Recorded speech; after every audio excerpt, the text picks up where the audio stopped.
Je vais passer maintenant la parole au docteur Bam, au professeur Bam, sur les transferts nerveux aux membres supérieurs dans des pathologies non traumatiques telles l'arthrogrypose et la myélite transverse. Merci de cette communication après Turin, Aix-la-Chapelle.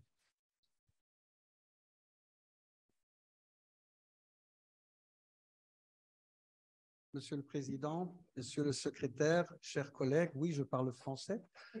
Les transferts nerveux sont une technique chirurgicale passionnante et très efficace, mais je vais vous emmener un petit peu en dehors des domaines classiques du plexus brachial et des lésions traumatiques, et pour vous parler donc de certaines amyotrophies neurogènes, comme je les appelle, et focaliser sur l'arthrogrypose et la myélite, où vous verrez que le traitement appelle du nouveau. Alors, comme on est à Paris, on va commencer par un collègue parisien qui a popularisé dans les années 94 le transfert de fascicules nerveux pour réanimer la flexion du coude, ce qui était à l'époque très novateur, mais c'était bien sûr pas le seul transfert nerveux disponible pour le membre supérieur. Et vous voyez ici un résumé que j'avais publié il y a 10 ans sur les donneurs et receveurs potentiels aux membres supérieurs. Et vous verrez que donc, vous pouvez adresser toutes les fonctions essentielles moyennant des nerfs différents. En fait, pour la technique opératoire, et nous sommes tous chirurgiens, il y a le mantra donneur distal et receveur le plus proximal. Donc, vous avez déjà vu sur cette image de gauche qu'il faut faire une neurolyse assez agressive pour séparer les fascicules, les stimuler. Et ensuite, au niveau du site receveur, ici à droite, le biceps, faire une coaptation spécifique sans tension et espérer que le résultat fonctionnel s'en suive. Alors, qu'est-ce que j'entends pour sortir un peu des lésions traumatiques et obstétricales du plexus brachial, des cas d'amyotrophie neurogène? Il y a des infections, la myélite transverse, et il y a l'arthrogrypose qui est une pathologie à cause finalement inconnue. Et il y a d'autres phénomènes comme la spasticité, mais ce ne sera pas mon sujet, où le transfert contralatéral peut prendre de l'importance. Donc, moi, je vais surtout parler de ces deux affections. Alors, la myélite transverse, et dans la littérature anglo-saxonne, elle s'appelle acute flaccid myelitis. Il y a beaucoup de causes qui sont évoquées, ça peut être auto-immun, mais on retient essentiellement des agents pathogènes infectieux, des virus, des bactéries qu'on recherche. Ce sont des enfants qui sont touchés d'une paralysie très brusque et laissant souvent des séquelles importantes. Alors, nous avons opéré certains de ces enfants à l'état séquelaire au bout de 6 mois, 1 an après leur paralysie. Donc, vous voyez ici 4 enfants dont les donneurs sont nommés. Les receveurs sont essentiellement la rotation externe de l'épaule et la flexion du bras. Et on a obtenu des bons résultats cliniques. Mais encore, faut-il savoir ce que c'est un bon résultat. Je vais vous montrer des vidéos à cet effet-là. Le gros problème de ces cas, c'est le timing. Et le 6 à 9 mois, c'est ce que nous souhaitons, mais ça dépend parfaitement si on nous envoie ce type de pathologie. D'une part, il y a le problème de l'atrophie musculaire et de l'autre côté, les infectiologues vont dire oui, mais tant que c'est une affection qui est en cours, vous n'allez pas interférer tant qu'il y a des remaniements et que c'est probablement une pathologie évolutive. La littérature est pauvre, il n'y a que 14 articles et donc il y a des équipes américaines surtout qui ont publié certains cas.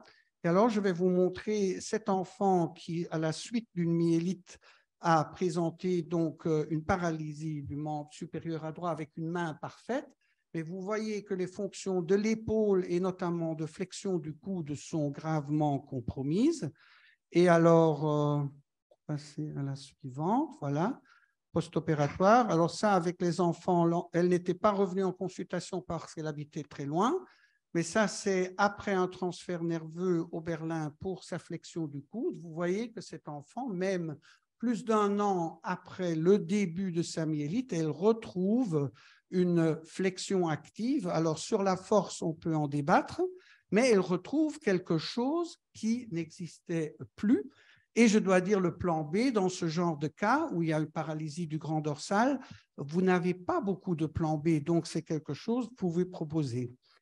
Alors, c'est un deuxième cas de myélite ici, que l'enfant a été opéré d'un transfert contralatéral, et c'est juste pour vous montrer la particularité d'une récupération. Alors, c'est le bras gauche qui a été opéré, et vous voyez qu'il y a donc une certaine activité qui récupère au niveau de l'abduction. Je pense que c'est la même vidéo, voilà. Et alors, en fait, quand on fait intervenir du côté sain l'abduction, donc on stimule la région gérée par la racine contralatérale, vous voyez que l'abduction, c'est à ce moment-ci que je lui demande de serrer son grand pectoral, elle vient un peu plus loin. Donc ça veut dire qu'il y a un mouvement d'indépendance, mais il y a toujours, si vous voulez, une espèce de tutelle de la part du membre contralatéral. Moi, je trouve ça assez fascinant de l'étudier sous l'aspect clinique lors de la récupération. Alors ça, c'est globalement comment cet enfant, bon, après ce type d'intervention, son membre supérieur gauche, vous pouvez voir sa stabilité contre la pesanteur, ce n'est pas parfait, mais on est parti d'une épaule et biceps zéro avec pas de possibilité de faire des transferts nerveux, donc de transferts musculaires. Donc, il était déjà clair qu'on n'avait pas de plan B. Le seul plan qu'on avait, c'est de dériver des nerfs du côté du membre sain et de cette main. Donc, je dirais, c'est une ouverture intéressante. Alors, le deuxième chapitre, c'est l'arthrogrypose. Alors, ici, je voulais montrer une vidéo.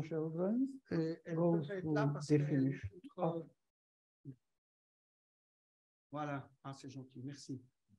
Pour ceux qui ne voient pas la particularité de l'arthrogrypose, c'est ces enfants qui naissent avec un déficit de flexion des coudes, d'une rotation interne des épaules, et vous voyez qu'ils ont des mains souvent très mobiles et bien, mais qui n'y atteindront jamais la bouche ou faire des exercices communs. Alors, la définition de l'arthrogrypose, donc, c'est un problème de muscles striés et d'ankylose secondaire des articulations, parfois associé à un syndrome malformatif, mais finalement, moi, je l'appelle un ensemble neuro-orthopédique où le chirurgien reconstructeur peut intervenir sur la chaîne tissulaire s'il a la compétence de dire, ben, si j'intervenais sur le nerf pour récupérer un muscle qui est en train de souffrir. Alors, dans la causalité, il y a des présentations dans la littérature chez l'animal. On distingue des présentations cliniques différentes, myopathiques, neuropathiques. Il y a des facteurs extérieurs connus, mais sur lesquels, en général, d'un point de vue pathologique, on a peu d'action. Et on distingue grossièrement des formes endogènes et exogènes. Et sur la génétique, il y a beaucoup d'écrits, mais ça n'a aucun impact sur le traitement réel de ces enfants. Donc, on est devant une situation complexe de perte musculaire sans en connaître l'origine exacte, d'un déséquilibre au niveau des articulations, d'une mobilité réduite et d'un problème que les muscles non innervés s'infiltrent de graisse et de fibrose. Alors, le diagnostic, il demande aux pédiatres pas mal d'attention sur l'histoire, sur l'imagerie. Les biopsies, ça ne donne pas grand-chose parce qu'il n'y a rien de spécifique et éventuellement traiter, bien sûr, les autres phénomènes. Et notre intervention, c'est de dire très simplement, écoutez, on a des muscles principaux qui ne fonctionnent pas. Or, s'ils sont présents et s'il y a des nerfs que je peux leur mettre pour les activer, pourquoi ne pas le faire? Et c'est ce qu'on a fait, et c'est un concept qu'on appelle transfert nerveux tôt, et si ça ne marche pas, ben, transfert musculaire tôt, c'est-à-dire pour rompre cette chaîne d'attente jusqu'à 4-5 ans avant de les traiter. Alors, nous avons publié cette approche déjà il y a 10 ans, et au départ, on a eu très peu de patients parce que les pédiatres, probablement, et les orthopédistes étaient dubitatifs. C'était le premier enfant que j'avais opéré croyant que c'était un plexus obstétrical comme d'habitude. Et quand j'ai exploré, vous voyez ici, les racines du plexus sont bizarres. On pourrait dire qu'elles sont mal formées, elles sont hypoplasiques et elles ne répondent pas à la stimulation. Et donc, je me suis bien rendu compte que ce n'est pas un plexus obstétrical classique. Donc, ça, c'est le schéma qui correspond. Beaucoup de points d'interrogation. À l'époque, pour cet enfant, il n'y avait rien à faire parce que je n'avais pas de donneur.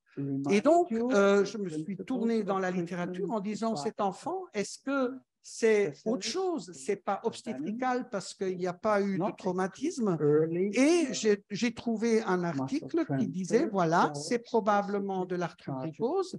Et voilà un schéma qui est dans la littérature, mais qui ne prévoit rien de conséquent sur le membre supérieur avant les 3-4 ans. Alors ça, c'est le premier enfant ici où j'ai fait ce son accessoire, désolé. Je veux juste vous montrer, c'est le premier enfant où j'ai pu convaincre les parents. Attendez, je vais vous montrer. Voilà, juste la vidéo. Oui, merci. Donc, cet enfant avait une paralysie de la flexion du membre supérieur droit. Et c'est en post-op, après 6 mois d'un transfert d'Oberlin, c'est la première fois de sa vie, il avait à l'époque 3 ans, qu'il a fléchi son coude de façon active. Donc, ce qui est pour lui et bien sûr pour moi aussi, à l'époque, vous voyez que c'est pixelisé, la vidéo date d'il y a 10 ans, c'était le déclic. Alors, je vous montre un deuxième enfant pour vous montrer, ce n'est pas une arthrogrypose toujours très classique qui a une ankylose importante, mais vous voyez cet enfant, le membre supérieur à gauche est plus atteint, il est en adduction, il n'y a pas de flexion du coude. L'enfant a été opéré et alors, vous voyez le post-op immédiat. Regardez toujours le membre supérieur à gauche. À un moment donné, vous verrez qu'il y a une ébauche de flexion active, bien sûr influencée par la pesanteur. C'est toujours comme ça, ce n'est jamais parfait. Là, l'enfant est couché. Mais rassurez-vous, il y aura une vidéo bien plus tardive. Donc là, il est à 6 mois de l'intervention. Et là, vous avez le même garçon à 8 ans qui va vous montrer, membre supérieur gauche, sa flexion active du coude, quand même raisonnablement bonne, à 90 degrés, avec un biceps qui n'aurait jamais pu activer si on n'avait pas pensé 7 ans auparavant à lui réanimer sa flexion du coude. Alors qu'on n'est pas dans un cas de lésion traumatique, on est dans une pathologie où l'origine n'est même pas connue. Alors, notre expérience des 10 dernières années, c'est assez difficile à scientifiser. Il y a 17 enfants, 4 ont été opérés des 2 côtés. Il y a eu des explorations des plexus pour se rendre compte s'il y a toujours une anomalie des structures nerveuses. Ce qu'on constate surtout, c'est qu'il y a une anomalie de l'espace de scalène qui semble fermé comme un rideau. 7 ont eu un transfert d'Oberlin qui a toujours amené une flexion du coude active, mais à force variable. Les transferts spinal suprascapulaires n'ont pas donné de résultats spectaculaires, mais ont permis d'équilibrer l'épaule dans sa rotation. Et dans 3 cas, on a dû faire secondairement des transferts musculaires. Là, il y a un plan B.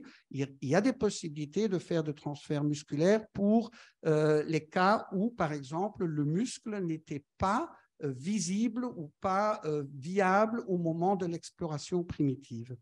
Cette évaluation de ces patients, elle est toujours en cours, donc c'est très difficile d'avoir une récolte permanente des données. Et je vous donne ici l'exemple d'un plan B. C'est un enfant qu'on a vu à 2 ans, absence de flexion du coude à gauche. On a exploré, ce n'était pas une lésion plexuelle, le biceps n'était pas là. Eh bien, on a fait un transfert du grand dorsal. L'enfant avait 2 ans et depuis, il a une flexion active du coude. Donc, sur une technique chirurgicale existante, tout simplement, plan A, pas possible, on a fait le plan B. Je pense que cette réflexion de la part des chirurgiens reconstructeurs est utile, elle reste à être évaluée quand précisément, combien on obtient, mais je dirais que c'est quelque chose de valeur rajoutée à une technique merveilleuse. Merci beaucoup. Merci beaucoup pour cette communication. Y a-t-il des questions, certainement? Ah, professeur Sedel. Bonjour. Il se trouve que ma première publication avec Paul Mas, c'était l'orthopédie de l'arthrogrypose. Donc, c'est une maladie que j'ai vue. J'étais très, très jeune à l'époque. Et je me souviens que le traitement, ça se faisait d'abord dans des centres de rééducation spécialisés, infantiles, c'était Saint-Maurice, où les kinés connaissaient très bien. Et le premier objectif, c'était de retrouver la mobilité passivement des articulations, puisque c'est des enfants qui, par définition, d'abord, ils ont une atteinte multiple, enfin, ceux que j'ai vus, hein, c'était les membres supérieurs, les membres inférieurs, la petite fille, à la fin, ça ne ressemble pas trop, quoi. Elle est paralysée d'un côté, donc c'est sans doute pas une arthrogrypose.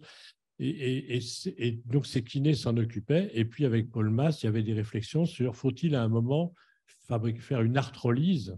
Donc, la réflexion, c'était uniquement autour de l'articulation est bloquée, mais les muscles souvent fonctionnent. C'est qu'il n'y a pas de paralysie dans cette maladie. C'est très, très particulier, comme vous dites, mal connu, vraisemblablement.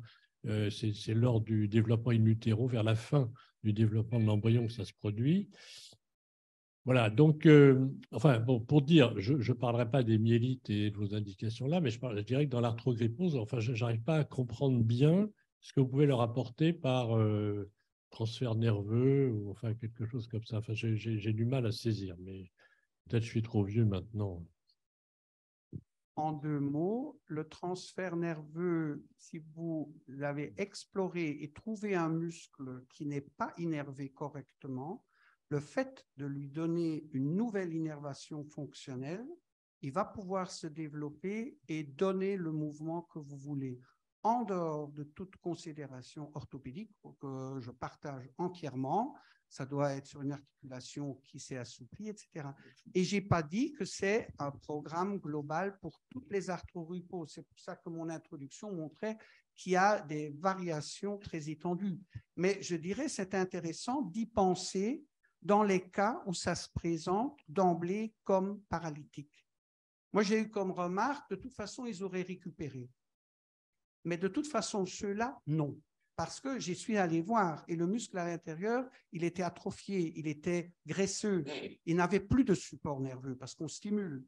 Et donc ceux-là, on les a améliorés, ce qui ne veut pas dire que tous sont comme ça, certainement. Merci, professeur Gilbert.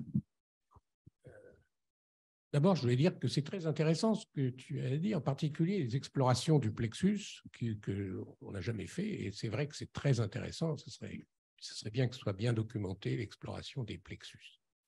La deuxième chose, c'est que dans le temps, quand j'étais chirurgien pédiatre à Trousseau, on a opéré beaucoup d'arthrogrypose. Et ce qu'il faut bien comprendre, c'est que c'est un peu ce que disait Sedel aussi, parce qu'il ne parlait pas des mêmes malades, c'est que l'arthrogrypose, ce n'est pas une maladie, c'est un syndrome. C'est-à-dire qu'en fait, on a tous les types possibles et qu'on peut avoir les malades de Sedel, c'est-à-dire raides, sans muscles, sans rien, et on peut avoir des arthrogryposes légères, comme celle que tu as montrée.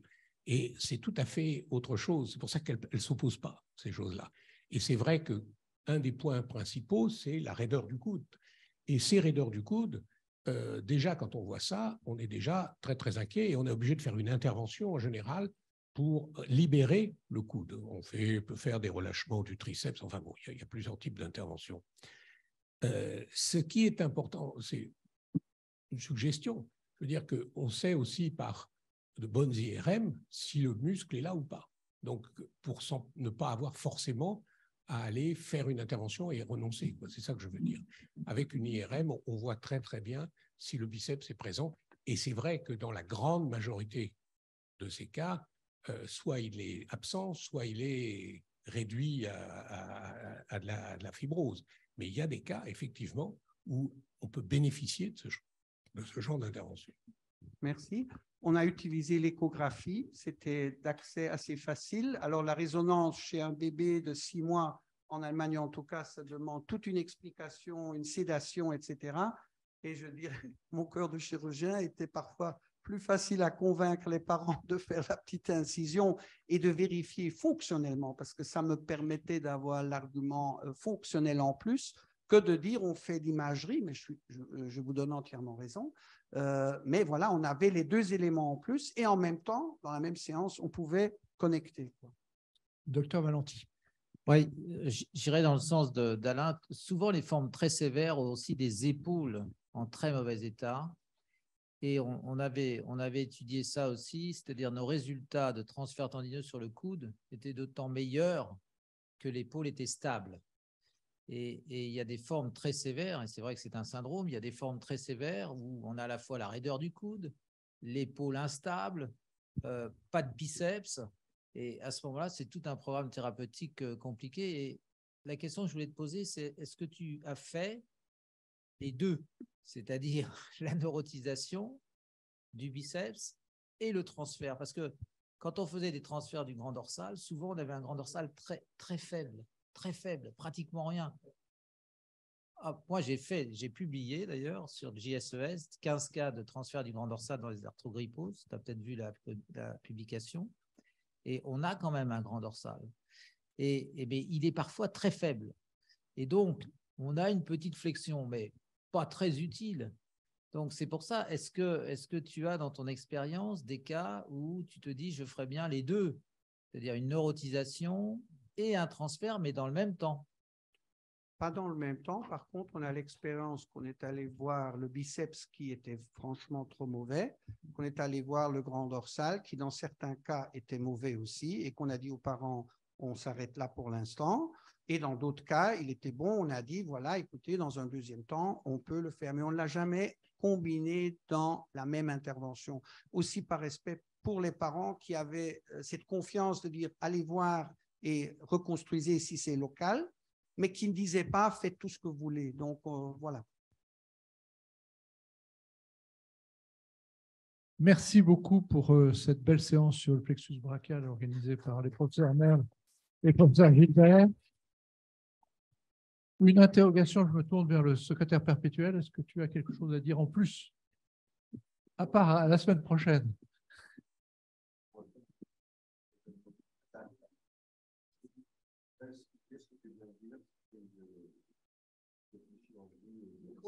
Micro.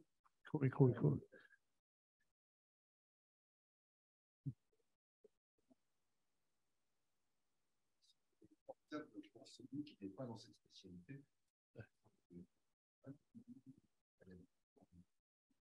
Écoutez, la séance est levée.